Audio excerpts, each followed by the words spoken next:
Alors, ce matin, nous allons prendre nos Bibles dans le livre de Exode, chapitre 17, et nous partirons du verset 8 jusqu'au verset 15. Donc, Exode, chapitre 17, du verset 8 jusqu'au verset 15. Si quelqu'un dans l'assemblée a trouvé, elle pourra lire pour la gloire du Seigneur. La Bible dit, dans 8:15, Amalek vint combattre Israël à Beridim. Alors Moïse dit à Josué, choisis-nous des hommes, sors et combat Amalek. Demain, je me tiendrai sur le sommet de la colline, le verge des dieux dans ma main.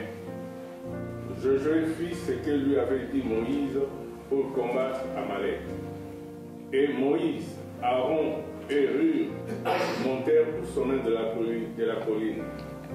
Lorsque Moïse élevait sa main, Israël était le plus fort. Et lorsqu'il baissait sa main, Amalek était le plus fort. Les mains de Moïse étant fatiguées, ils prirent une pierre qu'ils placèrent sous lui, et il s'assit dessus. Aaron et Hur soutenaient ses mains, l'un d'un côté, l'autre de l'autre, et ses mains restèrent fermes jusqu'au coucher du soleil. Et Josué vainquit Amalek et son peuple au tranchant de l'épée. L'Éternel dit à Moïse, écris cela dans le livre, pour que les souvenirs s'en conservent, et déclare à Josué que j'effacerai la mémoire d'Amalek des dessous des cieux. Moïse bâtit un autel et lui donna pour nom Éternel ma bannière. Amen. Alors, je voudrais juste nous rappeler que, vous savez, on a eu cet enseignement sur l'Alliance la semaine dernière, où on nous a rappelé qu'en étant dans le Seigneur Jésus-Christ, nous faisons partie de la nouvelle alliance avec le Seigneur et que cette alliance vient avec des bénéfices. Alléluia. Et ici, dans le texte que nous lisons aujourd'hui, c'est un texte qui fait référence à la première alliance et à la conséquence, aux bénéfices qui sont liés à cette première alliance. Donc, le texte que nous lisons, on va un peu, premièrement, le situer dans son contexte. Donc, Israël avait quitté l'Égypte par la main toute puissante de Dieu.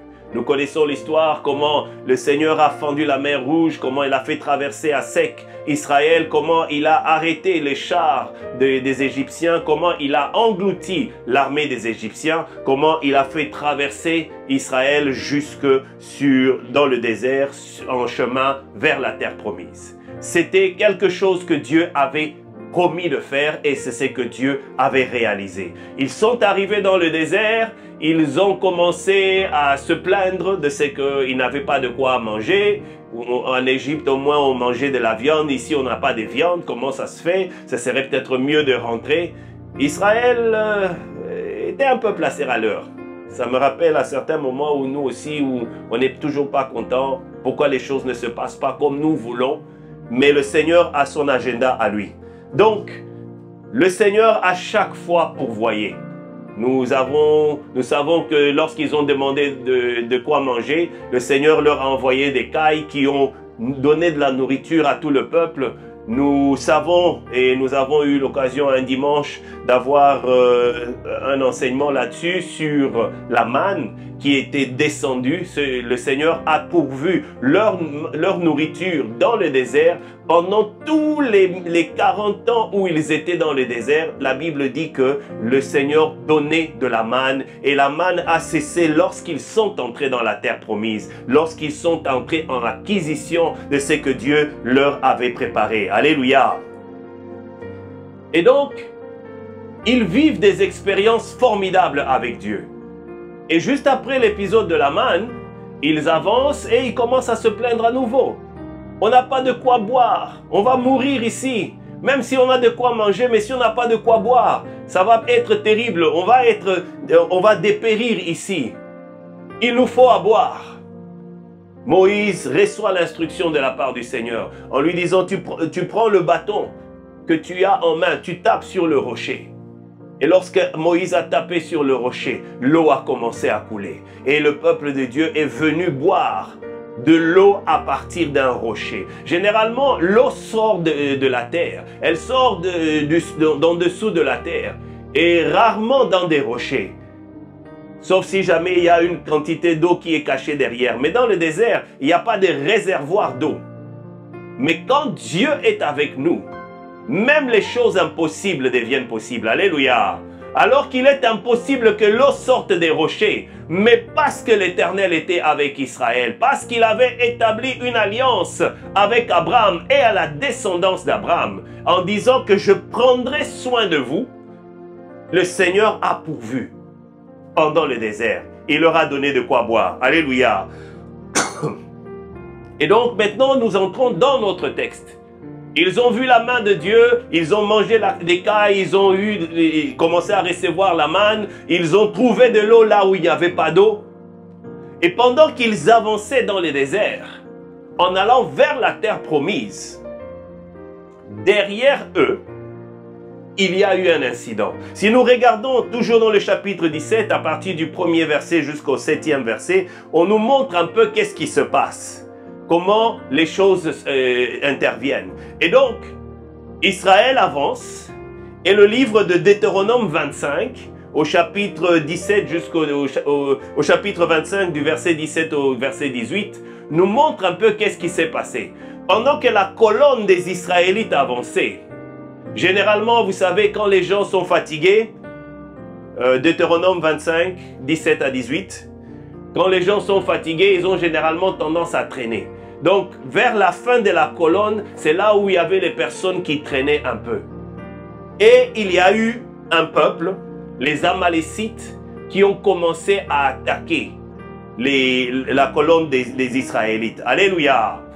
Ils ont commencé par attaquer l'arrière-garde. Là où il y avait des faiblesses, là où il y avait des gens qui étaient fatigués, c'est par là qu'ils ont commencé à attaquer. Ils ont commencé à causer des dégâts. Et pendant qu'ils étaient en train d'avancer dans ce sens-là, le Seigneur est venu révéler qu'il y avait un problème à l'arrière. Et Israël a décidé de régler ce problème avec l'aide du Seigneur. Alléluia! Les Amalécites, qui sont-ils exactement? Alors les Amalécites sont les descendants d'Amalek. Et Amalek est lui-même le petit-fils d'Ésaü. Alléluia. Nous connaissons Ésaü et Jacob, les deux frères qui étaient les enfants d'Isaac. Et lorsqu'il y avait un moment où Jacob est venu dire à son frère, donne-moi le droit d'aînesse. Et Ésaü a trouvé que bon, le droit d'aînesse, c'était pas quelque chose d'important. Si je pouvais très bien donner ça, j'ai faim pour le moment. À quoi me sert mon droit d'aînesse? Est-ce que mon droit d'aînesse va satisfaire ma faim? Alléluia. Et il avait cédé son droit d'aînesse en ne réalisant pas que lorsqu'il avait cédé son droit d'aînesse, il avait aussi cédé par la même occasion toutes les bénédictions qui étaient associées à cela. Alléluia. Il était le fils aîné par la volonté de Dieu. C'était un don que Dieu lui avait donné. Alléluia. Et il a trouvé que ce don-là était inutile. Il a trouvé que ce don n'était pas important. Il l'a mis de côté. Bien aimé, c'est une parenthèse que j'ouvre. Le Seigneur nous dote des dons. Et quand je parle de dons, je ne parle pas seulement de dons spirituels. Oui, le Seigneur donne des dons spirituels. Mais au-delà des dons spirituels, il y a tout ce que nous possédons. C'est Dieu qui nous l'a donné. Alléluia. Nous avons des enfants, c'est Dieu qui nous l'a donné. Nous avons un couple, c'est Dieu qui l'a donné. Nous avons un travail, c'est Dieu qui l'a donné. Parce que s'il n'avait pas ouvert de chemin, tu ne les aurais pas eus. Alléluia. Tout ce que nous possédons sont un don de Dieu. C'est Dieu qui a décidé qu'aujourd'hui, mon enfant Marie-France va recevoir ceci. Et il n'y a personne qui pouvait l'empêcher d'accorder ce que lui il avait arrêté. Alléluia. Nous devons faire particulièrement attention à tous les dons que Dieu nous donne. Peut-être que ton don, c'est l'intelligence. Utilise-le pour la gloire du Seigneur. Peut-être que ton don, c'est l'aptitude de faire des travaux manuels. Utilise-le pour la gloire du Seigneur. Alléluia. Tout ce que nous avons ne doit pas être comme le talent qu'on a enterré. Parce qu'un jour, nous nous tiendrons devant le trône de Dieu et nous rendrons compte, alléluia, de la gestion que nous avons eue vis-à-vis de ce que nous avons reçu de la part du Seigneur. Un jour, l'Éternel nous posera des questions sur les enfants que nous avons eus. Un jour, le Seigneur nous posera la question sur la gestion que nous avons eue, de notre famille, de nos finances, de nos occupations, de notre temps. Toutes ces choses-là, un jour, nous nous tiendrons devant le trône de Dieu et nous allons devoir répondre de la manière dont nous les avons utilisés. Parce que, bien-aimés, vous le savez, nous ne sommes que des gestionnaires. Le propriétaire de toutes choses, c'est Dieu. Alléluia. Et parce qu'il est le propriétaire de toutes choses, il est celui qui a un droit de regard. Ésaü a négligé ce droit d'aînesse. Et à cause de cela, au moment où la bénédiction devait venir, le Seigneur a permis que Jacob lui prenne la bénédiction que Ésaü attendait. Alléluia. Pourquoi? Parce que la bénédiction était associée au don que Dieu avait donné à Ésaü, mais Ésaü l'avait cédé à Jacob. Automatiquement, la bénédiction allait chez Jacob. Et Jacob les a reçus. Alléluia. Il a triché, c'est vrai. Il a manigancé, c'est vrai. Mais ce qui était associé au droit d'aînesse, parce que quand Ésaü a cédé son droit d'aînesse à Jacob, les parents n'étaient pas là, les gens n'étaient pas là, personne ne savait, mais Dieu a vu. Alléluia. Et c'est comme ça qu'il a permis quelque chose qui était une manœuvre déloyale de la part de Jacob. Mais par cette manœuvre-là, cet homme est entré en possession de ce qui était associé à ce qu'il avait reçu. Alléluia. Au point que lorsque Ésaü, plus tard, vient demander la bénédiction, son père lui dit, mais je n'ai plus rien. Toute la bénédiction que j'avais à donner, je l'ai déjà donnée. Ah, mais ce n'est pas normal. Mais trouve quelque chose. Ésaü a commencé à pleurer. A demandé, mais mon papa, trouve-moi quelque chose. Même une petite bénédiction, même un semblant de bénédiction. Je ne peux pas rester comme ça. Alléluia. Et Isaac a béni Ésaü en lui disant, tu seras sous la domination de ton frère.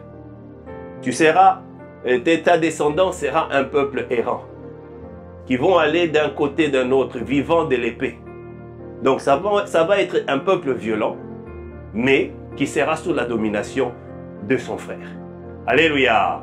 Et donc Ésaü a eu des enfants, et parmi les enfants qu'il a eus, il en a eu un qui a donné naissance à Amalek. Et Amalek a donné naissance à une descendance qui était les Amalécites. Donc, ce sont les Amalécites qui sont venus attaquer ceux qui avaient reçu la bénédiction. Alléluia. La grâce de l'Éternel était sur la descendance de Jacob parce que la promesse était faite à ce moment-là. Alléluia.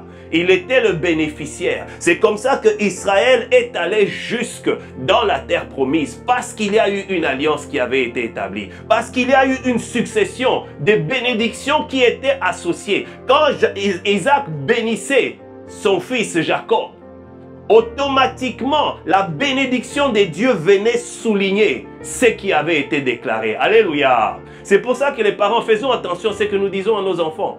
Si tu le traites, oh toi tu es un imbécile, il deviendra imbécile parce que tu l'as proclamé dans sa vie. Alléluia.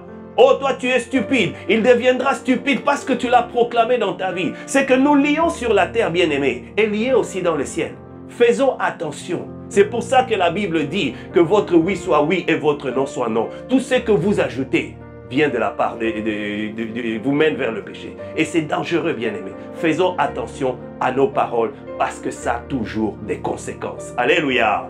Et donc, les Amalécites ont vécu la bénédiction de Isaac, qui disait, vous serez un peuple errant. Et c'était un peuple pillard qui vivait dans le désert. Leur capacité, c'était d'attaquer des caravanes, c'était d'attaquer des gens. Et ils ont vu un groupe de gens qui venaient. Ils n'ont même pas regardé que ce sont peut-être des gens de la famille, etc. Non, pour eux, c'était nous d'abord. Et ils ont attaqué Israël. Alléluia. Et quand ils ont attaqué Israël, il s'est passé quelque chose de très important. Et bien aimé, j'aimerais attirer notre attention sur quelque chose par rapport à cette attaque-là. L'attaque est intervenue après que Dieu ait fait un miracle. Alléluia. Israël avait soif. Dieu a fait sortir de l'eau du rocher. Et Israël a bu, il s'est répu et il était content. Ils avançaient maintenant le cœur léger parce que la soif a été satisfaite. Ils pouvaient maintenant avancer. Le bétail avait été nourri. Les gens avaient été abreuvés. Donc tout allait bien. On avait fait des réserves pour le chemin qu'on avait encore. Alléluia. Bien-aimés, il arrive souvent que lorsque nous vivons une victoire particulièrement dans notre vie, lorsque nous vivons un événement important dans notre vie, où nous voyons la main de l'Éternel, c'est le moment pour nous de faire particulièrement attention. Alléluia.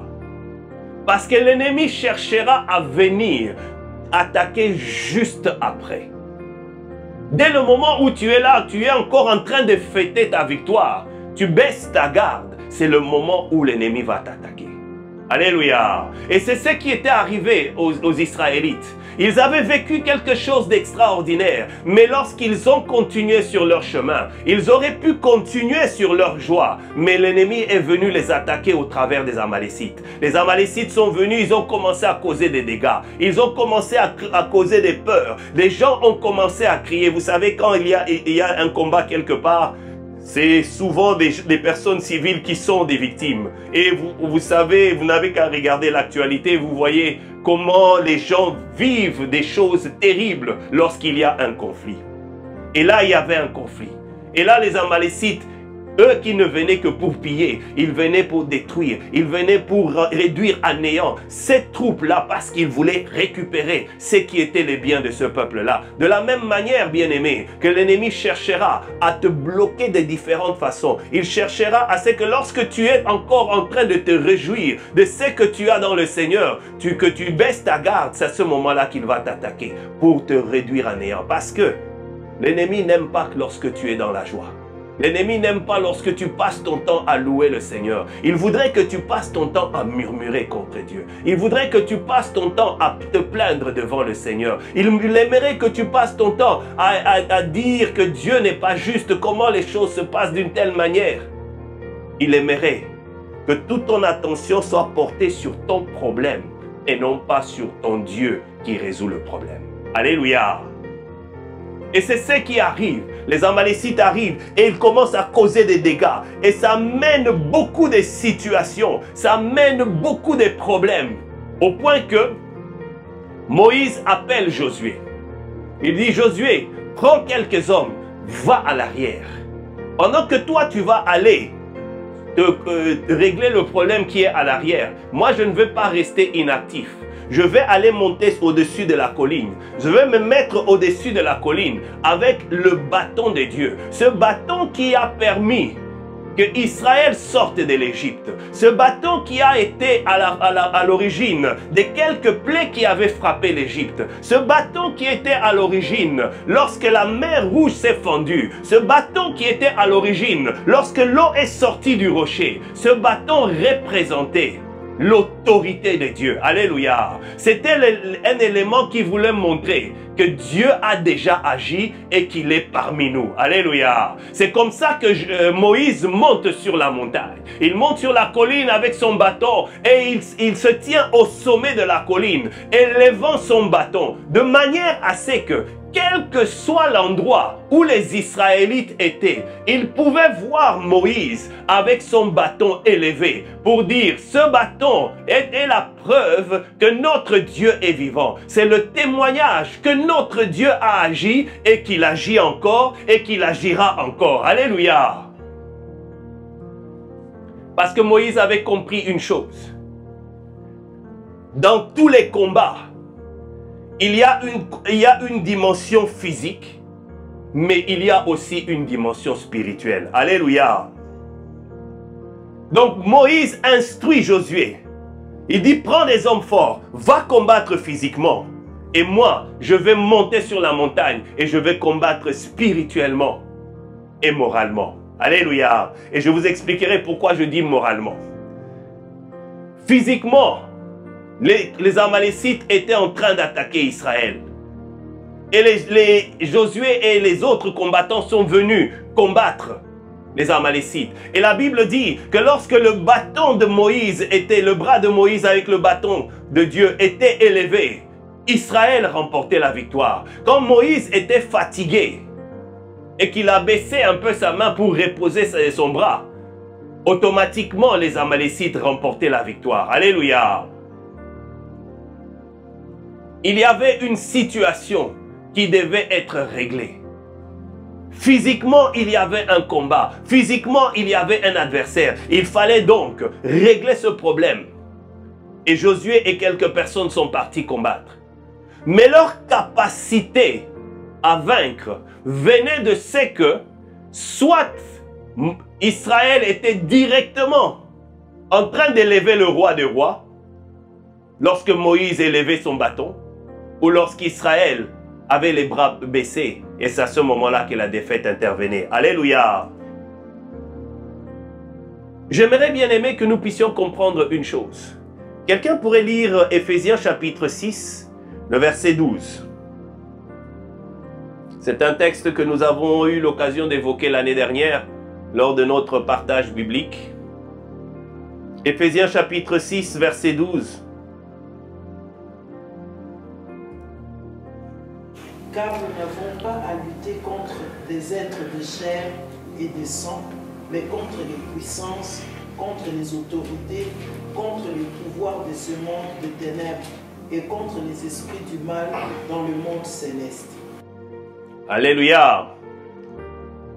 La Bible nous rappelle que même si jamais ça apparaît comme tel, ce sera toujours quelqu'un qui va venir te déranger. Ce sera toujours quelqu'un qui va venir te causer un problème. Il y aura toujours une situation qui viendra se dresser devant ta face. Il y aura peut-être un événement qui viendra toujours te tourmenter. C'est un événement physique. C'est quelque chose qui arrive. Mais la Bible dit, au-delà de cette dimension physique, il existe une dimension spirituelle. Parce que tout se décide dans le spirituel avant d'opérer dans le physique. Alléluia. C'est dans le monde spirituel que les choses se préparent et s'accomplissent dans le physique. Et c'est ce qui était en train d'arriver. Israël était attaqué parce qu'il y avait l'ennemi, le diable, qui voulait que les promesses de Dieu, l'accomplissement de ce que Dieu avait établi comme alliance avec Israël ne s'accomplissent pas. Alléluia.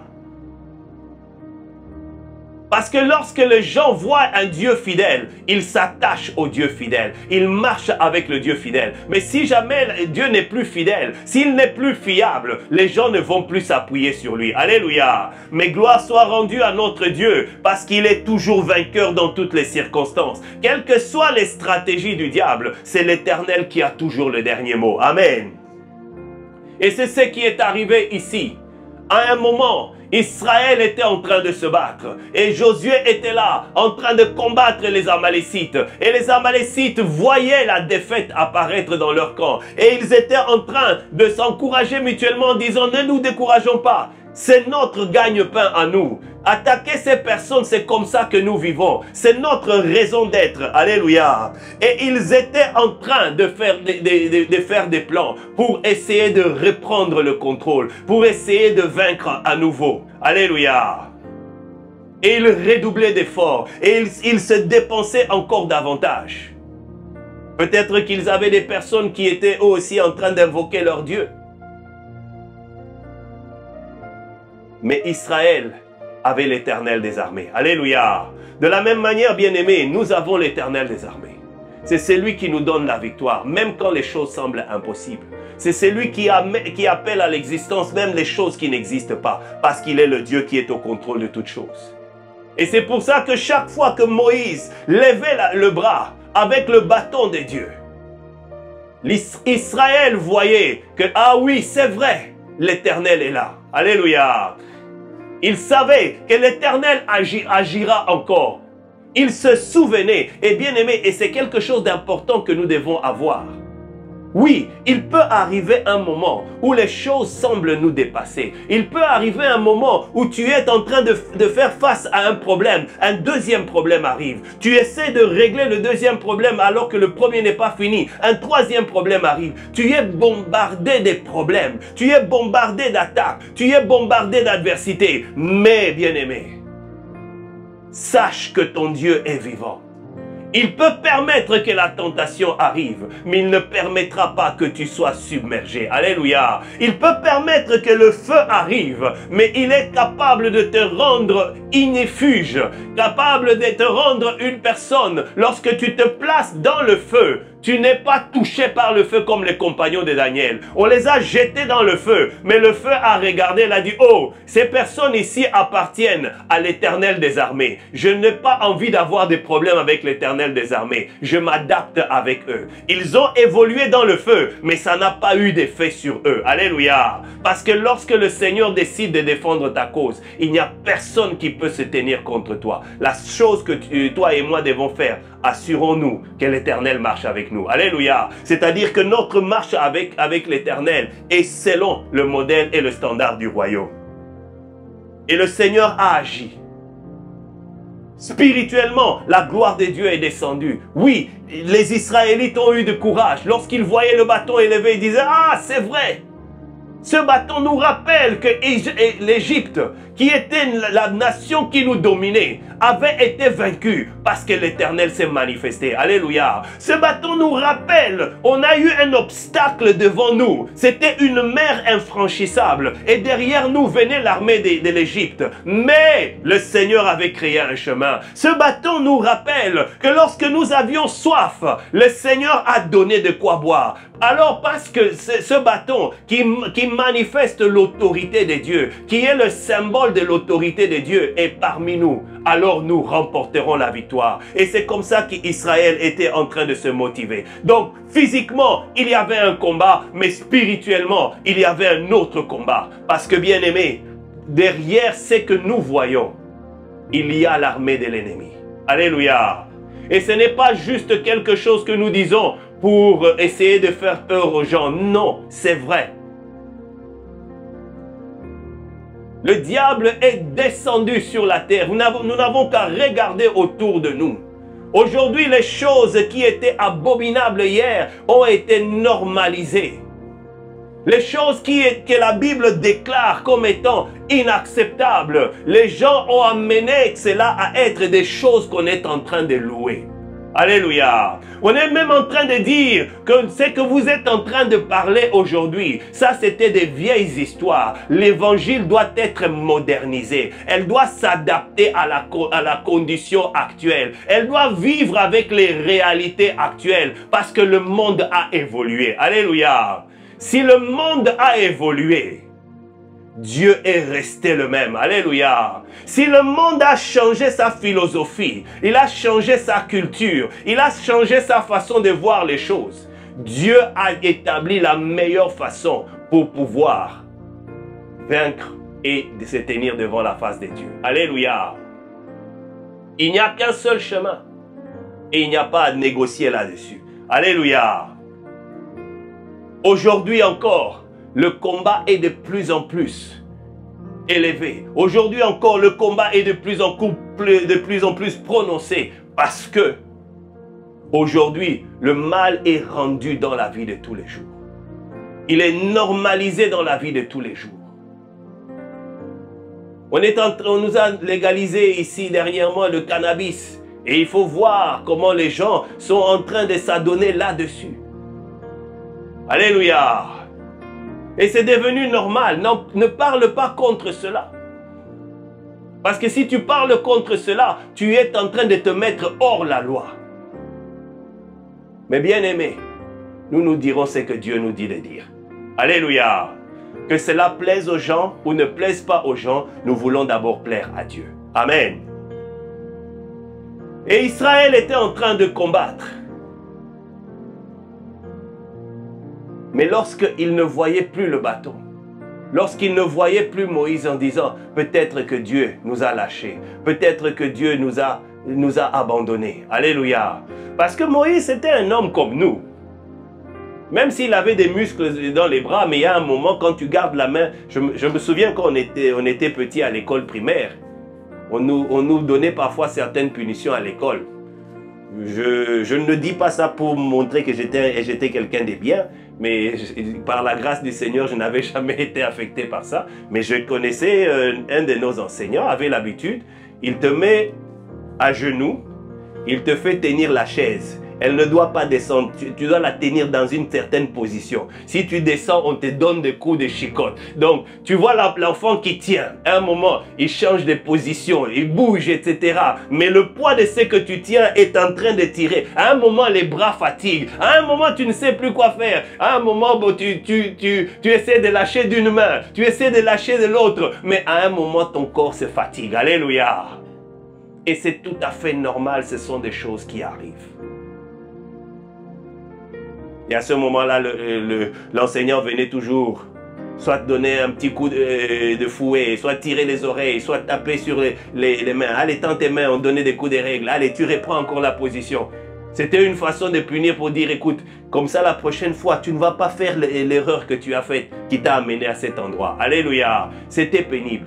Et donc, Moïse qui tenait le bâton avec la main gauche, à un moment, il était fatigué, il a changé de bras. La main droite était fatiguée, il a changé avec la main gauche. À un moment, ses deux bras étaient fatigués. Alléluia. Et comme Israël ne voyait plus les bâtons qui représentaient la présence du Seigneur, il pouvait être découragé. Alléluia. C'est pour ça que j'ai parlé que l'ennemi peut attaquer physiquement, spirituellement, mais moralement aussi. Alléluia. Moralement, comment? L'ennemi vient souvent distiller une peur dans les enfants de Dieu. Alléluia. L'ennemi peut venir parfois distiller un découragement dans les enfants de Dieu. Oh Seigneur, ça fait déjà un mois que je prie sur ça. Ça fait déjà un an que je prie sur ce sujet. Je ne vois rien de concret se manifester. Seigneur, qu'est-ce qui se passe? Je suis découragé. Je suis fatigué de prier là-dessus. Est-ce que ça vaut vraiment la peine que je continue de prier? Est-ce que ça vaut vraiment la peine que je continue de m'attacher au Seigneur? Alléluia. J'étais en train de parler dernièrement avec une jeune sœur qui était en train de m'expliquer les difficultés qu'elle traversait. Et elle me disait, oh, j'en suis arrivé au point où je pense me suicider parce que je ne vois pas pourquoi je continue à vivre. Les choses se présentent mal, les choses n'évoluent pas, je suis en train de traverser des moments difficiles, rien ne marche, tout ce que j'entreprends ne marche pas. Et bien aimé, c'est une des stratégies que le diable utilise. Il va venir petit à petit te mettre ton attention focalisée sur le problème que tu as. Et quand tu focalises sur le problème que tu as, tu finis par oublier de regarder le Seigneur. Alléluia. Et dès le moment où tu oublies de regarder le Seigneur, c'est à ce moment-là que le problème devient de plus en plus grand. C'est comme si jamais l'ennemi amenait ce problème et te faisait un zoom là-dessus. Alléluia. Vous connaissez le phénomène du zoom. Dès que tu as, par exemple, comme aujourd'hui, on a tous un téléphone, une tablette ou quelque chose dans le genre. Si jamais tu veux agrandir une image, tu mets juste tes doigts sur l'écran, tu les écartes et tu vois l'image s'agrandir. Et c'est exactement ce que le diable fait. Quand il vient avec une situation, il finit par le zoomer devant toi, de manière à ce que tu ne vois rien d'autre que ce problème qui semble de plus en plus prendre du poids, qui semble de plus en plus te décourager, qui semble de plus en plus t'écraser. Alléluia. Et quand tu y es dans cette situation-là, tu n'as plus le cœur de prier. Tu n'as plus le cœur de méditer la parole de Dieu. Tu n'as plus le cœur de rechercher Dieu. Tu n'as plus le cœur de faire une démarche, un avancement vers le Seigneur. Pourquoi? Parce que ton problème est en train de peser sur toi. Il est en train de t'écraser petit à petit. Et tu te dis, j'ai déjà prié là-dessus, mais il ne se passe rien. On dirait que Dieu ne m'entend pas. On dirait que Dieu a décidé de me laisser vivre, endurer tout cela. Où est-ce qu'il est, ce Dieu-là? Et petit à petit, cela vient ronger notre foi. Alléluia. Parce que notre foi finit par croire que Dieu ne veut pas répondre Notre foi finit par croire que je ne suis pas important. Parce que si j'étais important, Dieu aurait déjà réagi dans cette situation. Notre foi finit par croire que ce Dieu-là, il a ses préférés, il a ses chouchous. Et d'autres personnes vous diront même, vous n'avez pas lu dans la Bible qu'on a dit que Jean était les disciples que Jésus aimait le plus. Donc, il a aussi ses chouchous, ces gens qu'il préfère le plus comparé à d'autres. Et bien aimé, c'est un mensonge que le diable vient mettre et qui petit à petit prend racine, qui petit à petit détruit ton moral. Tu n'as même plus le cœur à prier, tu n'as même plus le cœur à rechercher Dieu parce que tu te dis, est-ce que ça vaut vraiment la peine? Depuis le temps, il ne se passe rien. Je préfère laisser tomber. Alléluia. Mais Dieu est fidèle. Alléluia. Pour éviter qu'Israël ne soit complètement plongé dans le découragement, le Seigneur inspire Aaron et Hur à faire une chose. Ils prennent une pierre, ils l'installent et Moïse vient s'asseoir sur la pierre. Donc la position debout qu'il avait, qui pouvait fatiguer son dos, je vous rappelle que Moïse à ce moment-là n'était plus très jeune. Alléluia. Souvenez-vous, il a quitté la maison de Pharaon. Dans sa première tranche, la maison de Pharaon a 40 ans. Il est resté avec dans son exil aussi pendant des années. Donc c'était une personne qui était âgée. Rester debout longtemps, c'était un problème. Alléluia. Donc il était fatigué et c'est normal. Nous sommes des humains, nous avons nos limites, nous avons nos faiblesses. Aaron et Hur finissent par installer une pierre et ils mettent Moïse assis dessus. Il dit, Moïse, assieds-toi. Et pour le bras, on va régler le problème. Aaron, tu tiens un bras. Et moi, Hur, je vais tenir l'autre bras. Alléluia. Ils étaient là pour soutenir Moïse, pour dire, on va garder tes bras élevés. Comme ça, le bâton que tu tiens reste debout. Mais nos mains sont aussi levées vers le roi des rois, pour dire, Seigneur, nous n'attendons notre secours que de toi. Alléluia. Ils ont fait quelque chose d'extraordinaire. En mettant Moïse sur la pierre, ils ont préfiguré ce que la Bible dit, que Jésus-Christ est le rocher, la pierre angulaire sur laquelle on bâtit. Alléluia. Bien-aimés, dans notre vie, quelles que soient les situations que nous pouvons connaître et traverser, il est important pour nous de toujours nous asseoir sur Jésus-Christ. Si Jésus-Christ n'est pas la fondation, il n'est pas le fondement de notre foi, s'il n'est pas le fondement de notre situation, nous risquons de connaître une défaite. Alléluia. Mais Christ, lorsqu'il est la pierre sur laquelle nous nous asseyons, sur laquelle nous nous reposons, alors la gloire de l'Éternel commence à s'élever. Alors la puissance de l'Éternel commence à s'élever. Vous savez pourquoi? Parce que Jésus-Christ n'a jamais échoué. Alléluia. Parce que Jésus-Christ est le roi des rois. Il est celui qui a remporté la victoire sur la croix de Golgotha il y a plus de 2000 ans. Et cette victoire, il l'a donnée à ses enfants. Il l'a donnée aux enfants de Dieu qui sont devenus par extension les bénéficiaires de la victoire de Jésus-Christ. Alléluia. C'est pour ça que même lorsque les tempêtes arrivent, si je suis fondé sur Jésus-Christ, si je suis établi sur Jésus-Christ, même quand les gens me diront des choses, je regarde Jésus et je m'appuie sur Jésus. Alléluia. Et c'est ce qui fait la différence. Lorsque Christ devient l'espérance de ma vie, je ne me laisse pas décourager par quoi que ce soit.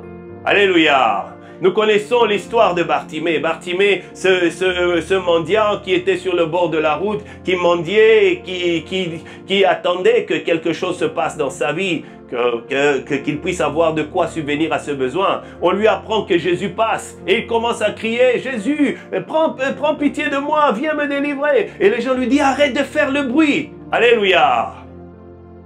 Il y aura toujours quelqu'un qui aura l'impression que tu exagères, que tu es en train d'embêter Dieu. Mais lorsque tu es fondé sur Jésus-Christ, lorsque Jésus-Christ est l'appui de ta vie, tu ne te laisses pas impressionner, tu ne te laisses pas décourager. Malgré les situations, malgré les événements, tu es celui qui s'appuie sur le roi des rois pour voir la différence de l'Éternel opérer dans ta vie. Alléluia! Bien-aimé, Israël a remporté la victoire parce que dans la préfiguration de Jésus-Christ, Moïse était posé sur le rocher. Alléluia. La victoire n'est possible quand nous sommes fatigués que de nous reposer sur Jésus-Christ.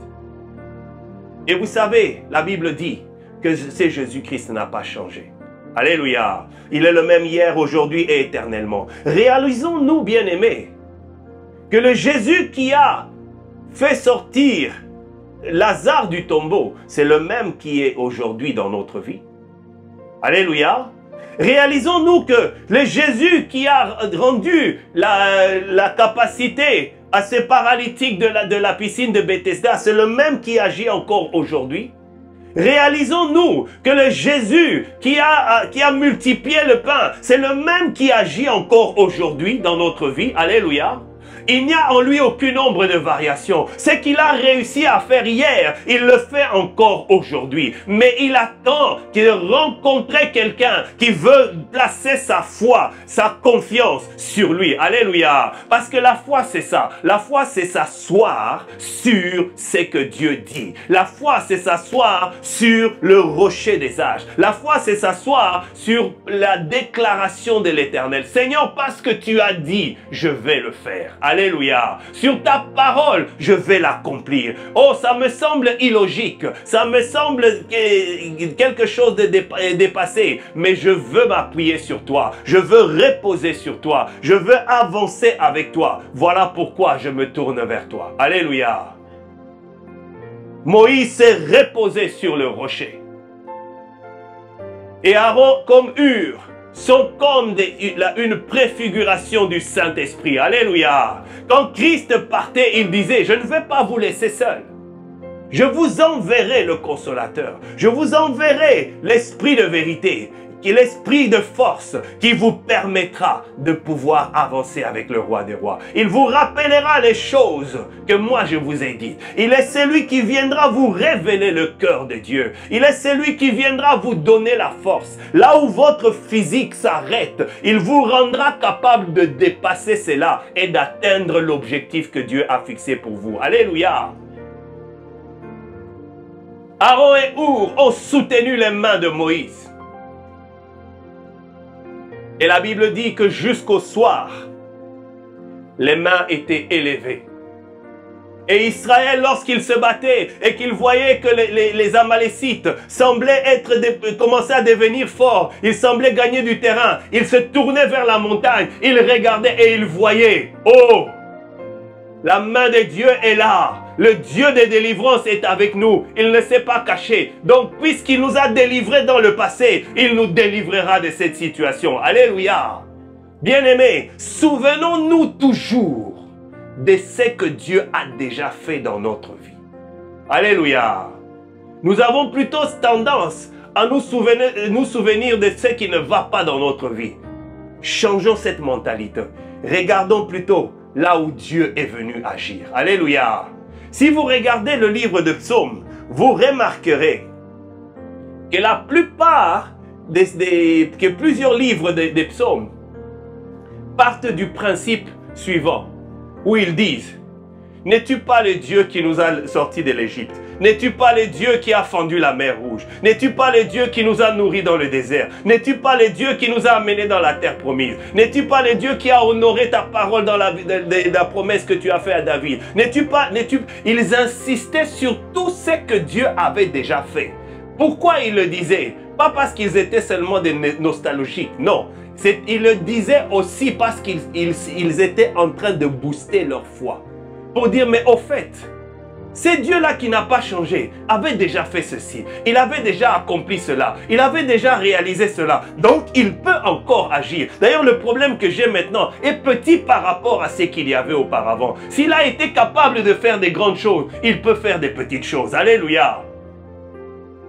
Et ça venait booster la foi. Ce qui fait que quand ils venaient devant le Seigneur, ils étaient en train de répéter, « Oh, le Dieu que je sers, c'est celui qui a délivré Lazare de la mort. Le Dieu que je sers, c'est celui qui a multiplié des pains. Alors, moi maintenant j'ai un problème. J'ai besoin de voir la main de Dieu pour l'obtention de mon travail. Je n'ai pas un travail, mais je sais que Dieu va me réserver un travail. Et parce qu'il me réserve un travail, je regarde, il n'y a rien pour le moment. Le marché de l'emploi semble difficile, mais je crois que mon Dieu est en mesure d'ouvrir un chemin là où il n'y a pas de chemin. Je crois que mon Dieu est même en mesure de créer un travail là où il n'y avait pas un poste. Alléluia.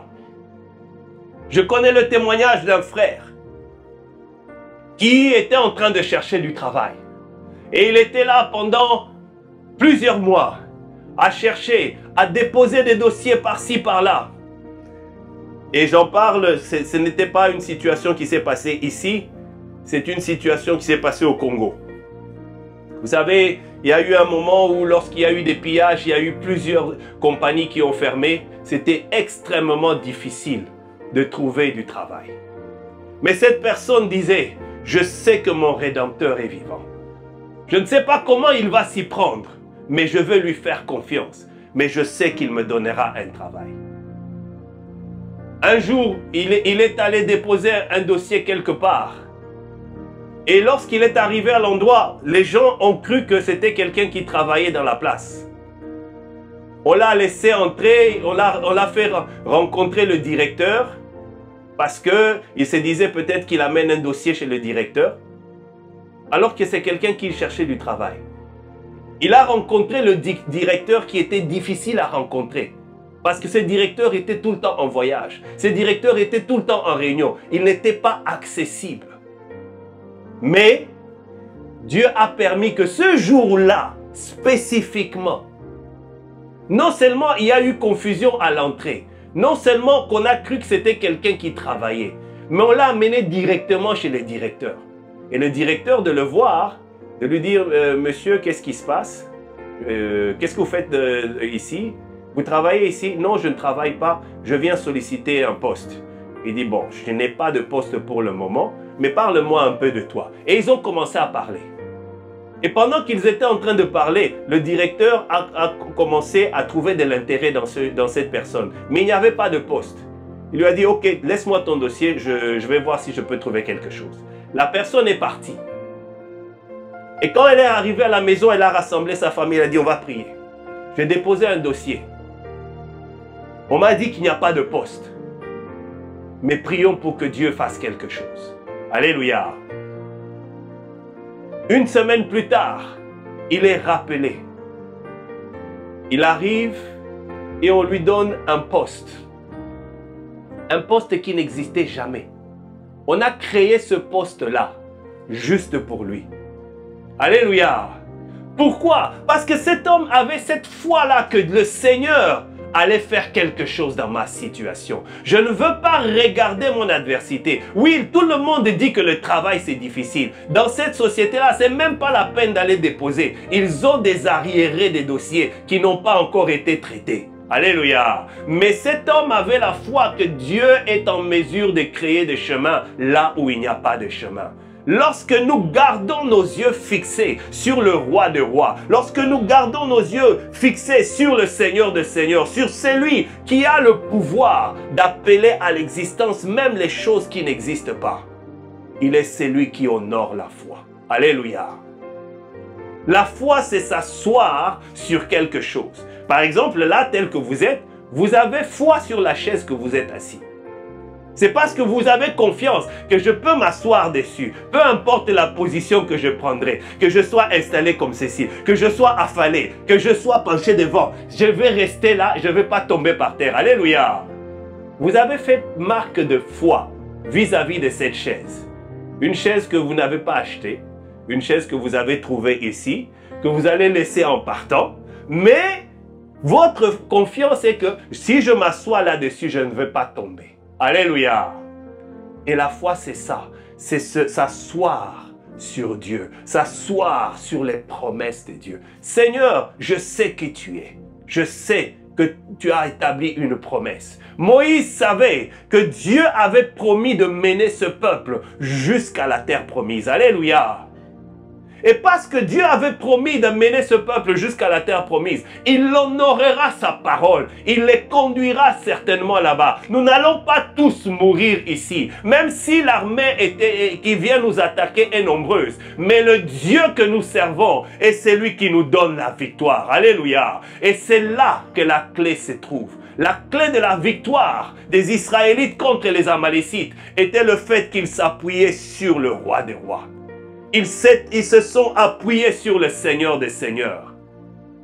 Et le Saint-Esprit est venu soutenir leur vie. De la même manière, bien-aimés, aujourd'hui notre rocher c'est Jésus-Christ.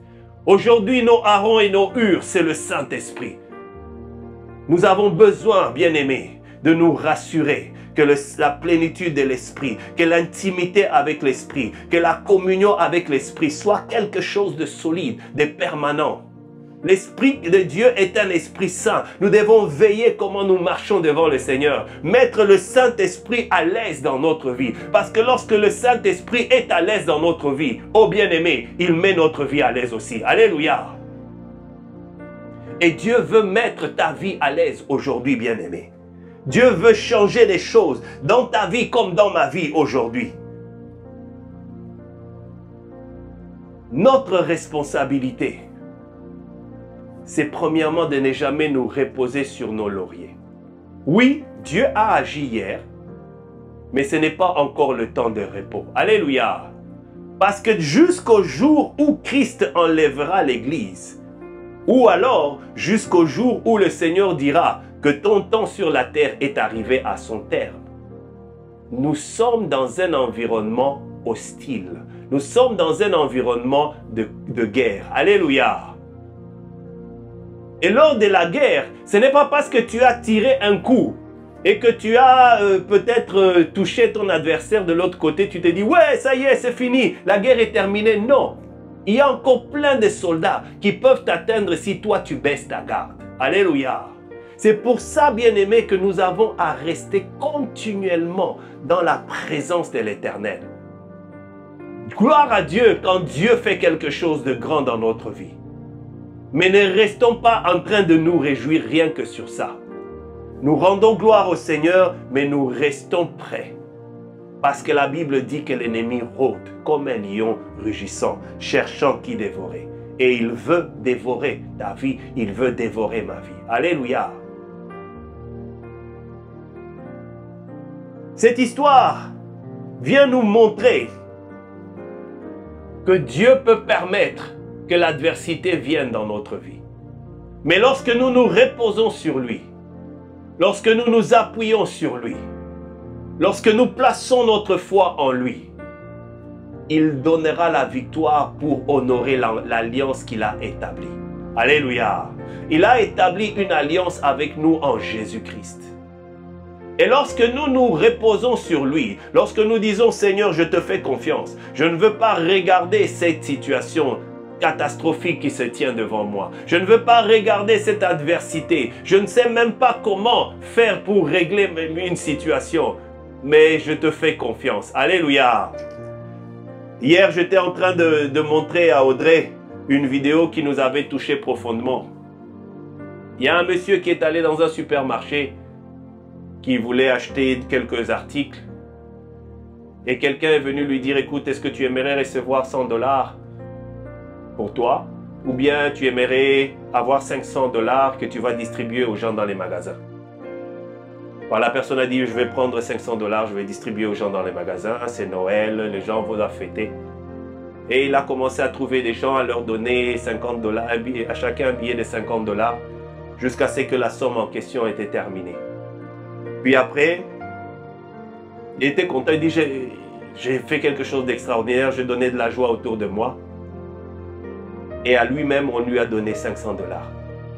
Il dit, comme tu as fait cela, au lieu d'avoir les 100 $ que tu aurais pu avoir au départ, on va te donner 500 $. Il a eu ces 500 $. Il a commencé à pleurer en disant, je ne savais pas comment j'allais payer mon loyer.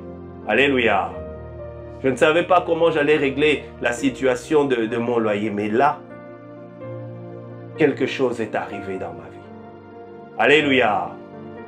Dieu sait que nous avons des besoins.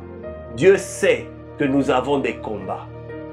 Mais lorsque nous lui faisons confiance, il fera toujours concourir les temps et les circonstances pour que nous puissions entrer dans l'accomplissement de sa promesse. Alléluia. David a dit, j'ai été jeune et j'ai vieilli. Jamais je n'ai vu celui qui espérait en l'Éternel être abandonné, être dans la confusion, ni ses enfants en train de mendier du pain. Alléluia. Quand nous faisons confiance à Dieu, quand nous nous appuyons sur Dieu, il ne nous abandonnera jamais. La Bible dit que celui qui nous garde ne sommeille ni ne dort. La Bible dit que celui qui est le même hier, aujourd'hui et éternellement, c'est notre Dieu en qui il n'y a aucun nombre de variations. Bien-aimé, tu as du prix aux yeux de Dieu. Israël avait du prix aux yeux de Dieu. Même quand les Amalécites sont venus les attaquer, le Seigneur a permis qu'au final, Amalek soit perdant. Alléluia. Au point que l'endroit en question, on a surnommé l'Éternel ma bannière. Que nous disons parfois, Jéhovah Nissi. Alléluia. Une bannière, c'est quoi? Une bannière, c'est un drapeau qui vient donner une information sur un lieu. Donc, si je regarde dans le dictionnaire, on dit c'est un drapeau suspendu en haut d'un poteau et qui sert d'emblème à une association. Vous n'avez qu'à aller, par exemple, dans n'importe quel centre commercial. Comment vous identifiez que tel magasin, c'est l'endroit où je vais aller? Vous regardez le nom qui est marqué au-dessus. Alléluia. Oh, je vais aller à Walmart. Tu regardes, tu vois, c'est bien marqué Walmart au-dessus. Oh, je vais aller à Apple. C'est marqué au-dessus. Il y a parfois le logo qui est là. Tu reconnais. Alléluia. Israël a appelé ces lieux Jéhovah Nissi. L'Éternel est ma bannière. C'est-à-dire que Dieu est ce drapeau qui flotte dans ma vie. Alléluia. Parce qu'il flotte dans ma vie. Et vous savez, bien aimé, là où flotte un drapeau, par exemple, c'est un territoire qui appartient à ce pays-là. Alléluia. Au Canada, vous n'avez qu'à vous promener, vous verrez partout des drapeaux canadiens qui sont en train de flotter. Vous savez, partout où vous êtes, lorsque vous voyez cette bannière-là, vous dites, ah, je suis au Canada. Alléluia.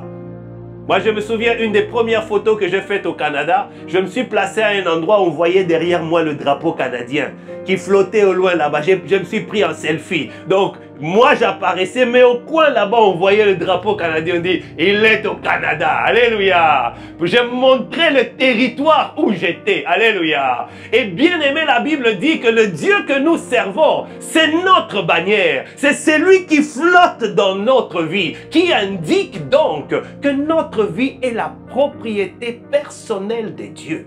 Alléluia. Tu es la propriété personnelle de Dieu. Quand l'Éternel flotte dans ta vie, oh bien-aimé, tu es une ambassade. L'ambassade qui fait que même quand les gens veulent venir attaquer, ils savent que c'est un territoire qui appartient à un autre pays. Alléluia. Tu es l'ambassade de Dieu. Les gens voient. Ils voient le drapeau qui flotte dans ta vie. Alléluia. Ils savent que celui-là, c'est un enfant de Dieu. Spirituellement, le monde des ténèbres sait que celui-là, c'est un enfant de Dieu. Je ne peux pas me permettre n'importe quoi. Parce que dans sa vie, il y a un drapeau qui flotte, qui montre que c'est la propriété de l'Éternel. Alléluia.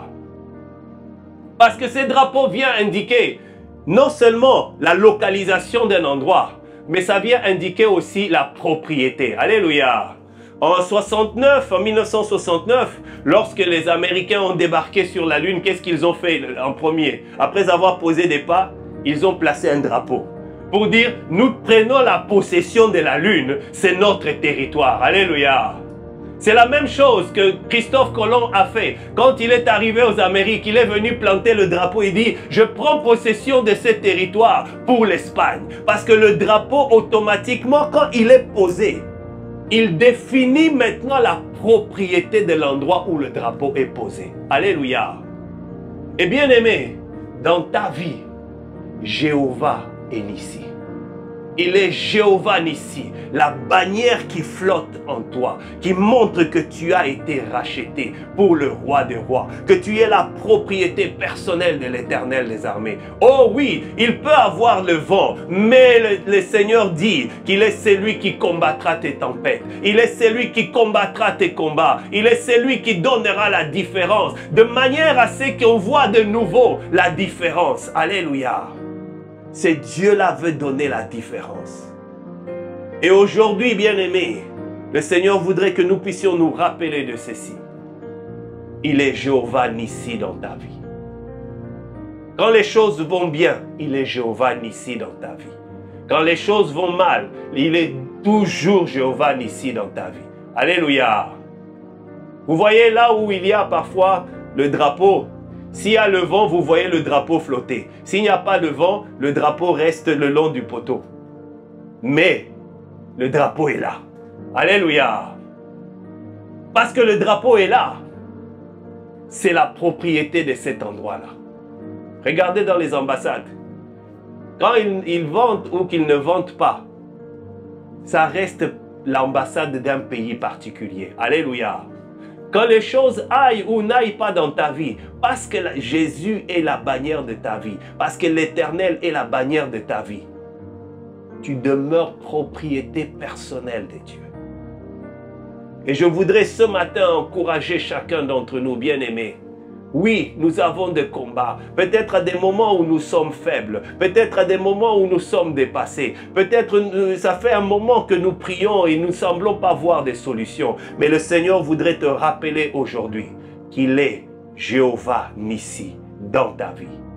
Il a établi une alliance avec toi. Et à cause de l'alliance, tu es devenu propriété personnelle de l'Éternel. Dans ta vie, la bannière de Jésus-Christ flotte. Le drapeau de Dieu flotte. Qu'il vente, qu'il neige, qu'il pleuve, le drapeau atteste que tu appartiens. Tu es un territoire réservé. Propriété personnelle de l'Éternel des armées. Alléluia. Israël a remporté la victoire sur les Amalécites parce que Jéhovah Nissi s'est présenté dans le combat. Alléluia. Et dans ton combat, bien-aimé, le Seigneur voudrait te rappeler aujourd'hui qu'il est Jéhovah Nissi. Et de la même manière que les Israélites ont vaincu, tu vaincras.